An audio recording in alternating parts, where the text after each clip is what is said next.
जब शुरुआत में हम हिंदू हिंदू कहते थे तो कुछ लोगों को बड़ी मिर्ची लगती थी।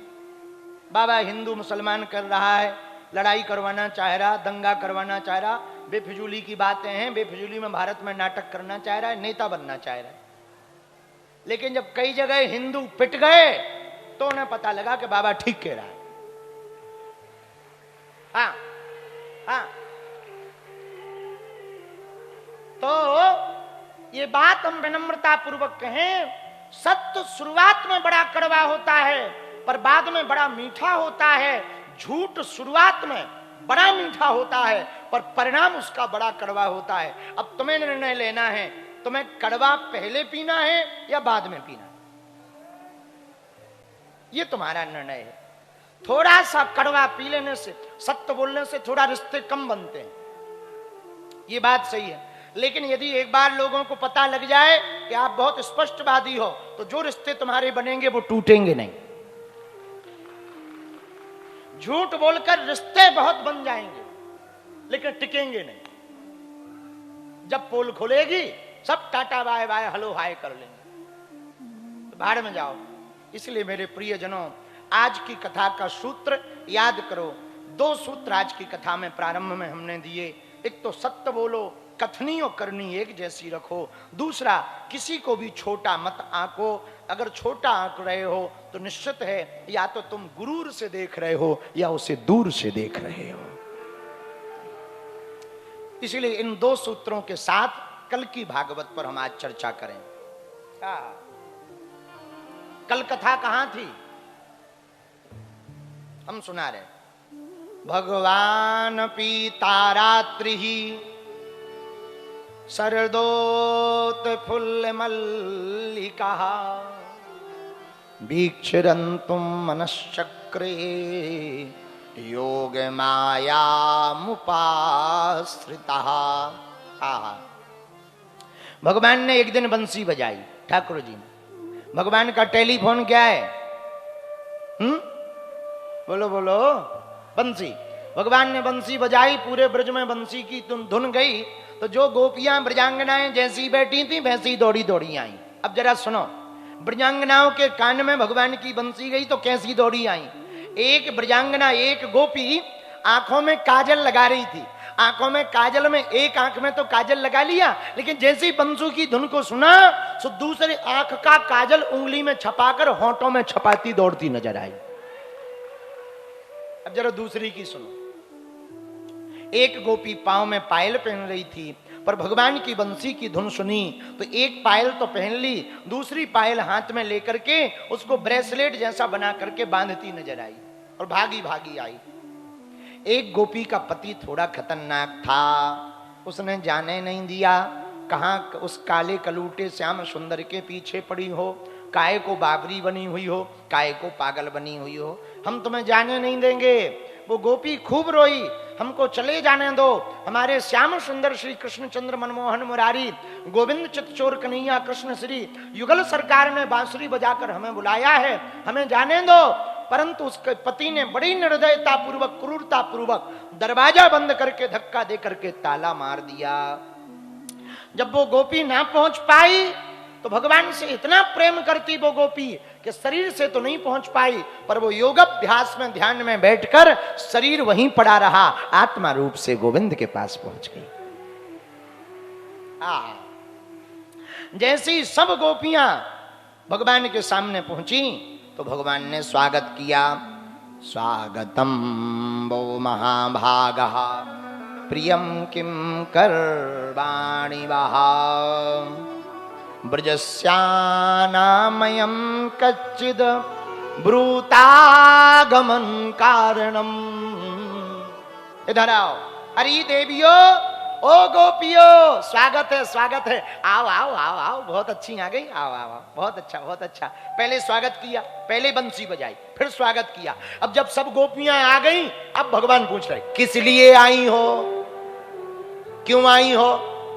तो गोपियां हंसने लगी। ये तो वही वाली कहावत हो गई कि कोई कह दे कल हमारे घर आना भोजन कराएंगे, और जैसे ही शाम को कल उसके घर पहुंचो वो पूछे और सुनाओ काय को आए हो।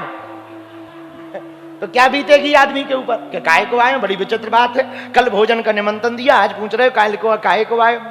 बड़ी गजब बात है। तो वही भगवान ने गोपियों के साथ किया। पहले बंसी बजाई और जैसे ही वो आ गई तो स्वागतम वो महाभागा प्रियम किम करवाणी बहा। आओ आओ आओ, स्वागत है स्वागत। लेकिन फिर तुरंत पूछा क्यों आई हो, क्या काम है? अच्छा अच्छा अच्छा, हम समझ गए। क्या समझ गए? वन को देखने आई। आज पूर्णमासी का चंद्रमा निकला ना, हाँ चंद्रमा देखने आई हो। दृष्टम वनम कुसुमतम राकेश कर रंजितम। अच्छा अच्छा सुनो, हाँ वन देख लो, चंद्रमा देख लो, जल्दी घर जाओ। गोपियां बोली वाह, प्रवचन सुनने आए, बहुत बढ़िया प्रवचन दे रहे हो, वाह वाह वाह। पहले तो बंसी बजा रहे, बुला रहे, फिर पूछ रहे क्यों आए, और आ गए और क्यों आए ये तो पूछ लिया सो तो ठीक है। ऊपर से कह रहे वन को देख लो, चंद्रमा को देख लो, घर को जाओ। अब भगवान गोपियों की परीक्षा ले रहे। जरा देखो भगवान कितनी परीक्षा लेते भक्त की। आगे भगवान क्या बोले जरा सुनो। अच्छा तुम हमारे प्रेम के कारण आई हो, मम स्नेहात।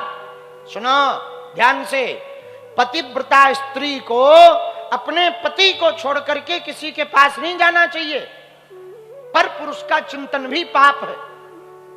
और भगवान ने भागवत में कहा वृद्धो जड़ो रोग धनो पीवा। सुनो, पति बूढ़ा हो, कमजोर हो, निर्धन हो, असहाय हो, बेरोजगार हो, पति कैसा भी हो, परंतु ठाकुर जी ने कहा गोपियों अपने पति को छोड़ करके जो पर पुरुष का चिंतन करती है वो रौरव नरक की गामनी होती है। इसलिए अपने पति को छोड़कर दूसरे का चिंतन नहीं करना चाहिए। जाओ घर। मानो भगवान चेक कर रहे, पतियों का डर तो नहीं है। गोपियां कुछ नहीं बोली, मुस्कुरा रही। अब भगवान फिर बोले अच्छा सुनो, जल्दी घर जाओ, गायों के बछड़े रमा रहे होंगे, जल्दी घर जाओ, तुम्हारे बच्चे छोटे छोटे रो रहे होंगे, जल्दी घर जाओ। अच्छा हमारे प्रेम के कारण आई हो तो सुनो, हमारे पास आने की आवश्यकता नहीं है। भगवान ने क्या कहा जरा वो उत्तर सुनिए। श्रवणात् दर्शनात् ध्यानामयी भावो कीर्तना।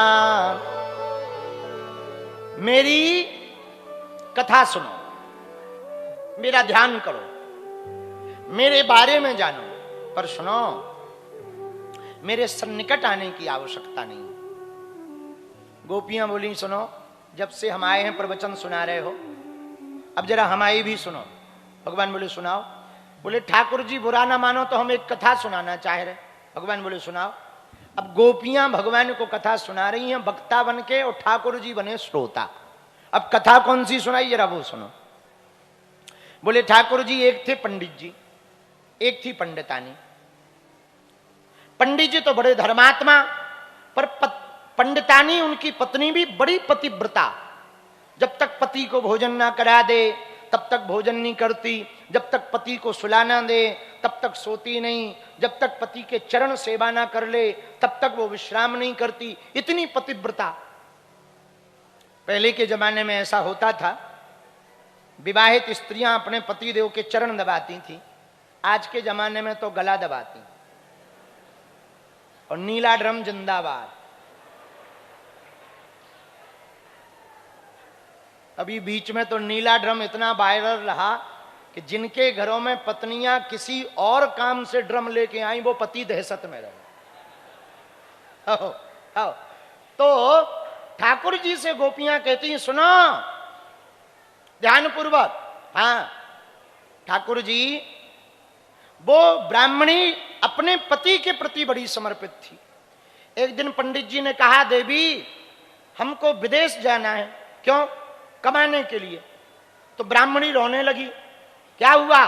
महाराज आप विदेश जाओगे तो पता नहीं कब भोजन करोगे, मैं आपके पहले भोजन कर लूंगी, आपकी सेवा किए बिना सो जाऊंगी तो मेरा पतिव्रत धर्म नष्ट हो जाएगा।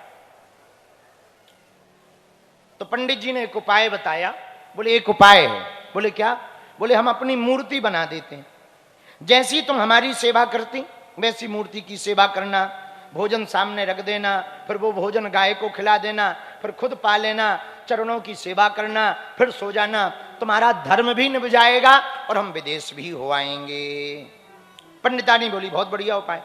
गोपियां बोली ठाकुर जी ध्यान से सुनो, पति तो विदेश चला गया, ब्राह्मणी प्रतिदिन मूर्ति रूप में पति की सेवा करती, चरण दबाती, भोजन रखती, लेकिन एक दिन एक घटना हुई। पूछो क्या? जोर से पूछो। वो अपने मूर्ति रूपी मिट्टी के पति को भोजन करा ही रही थी कि उसी समय दरवाजे पर आवाज आई। तो इसने पूछा कौन? तो आवाज आई मैं तुम्हारा पति वापस आ गया हूं, दरवाजा खोलो। अब ये बड़ी दुविधा में फंस गई। ठाकुर जी बोले कौन सी दुविधा? गोपियां बोली उसका निपटारा आप करो। ये इस दुविधा में है कि यदि ये भोजन छोड़कर दरवाजा खोलने जाती है तो पतिव्रत धर्म नष्ट होता है, और यदि दरवाजा नहीं खोलती तो असली पति दरवाजे पर है तो पतिव्रत धर्म नष्ट होता। अब बताओ ये क्या करे कि इसका धर्म बच जाए? भगवान मुस्कुरा करके बोले देवियों, मूर्ति की पूजा, चित्र की पूजा तब तक करनी चाहिए जब तक चरित्र में सचित्र पति ना होवे। शेष बची हुई पूजा यदि सचित्र पति की कर दी जाए तो धर्म नष्ट नहीं होगा। गोपियां तुम्हारी तरह ताली बजाने लगी। अब आगे की बात सुनो।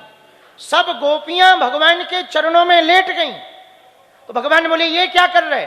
गोपियां बोली यही तो हम कर रहे। हमारे जो पति हैं वो मिट्टी के बने हुए तन के साधारण पति हैं, आप हमारे परम पति हैं। इसलिए हम आप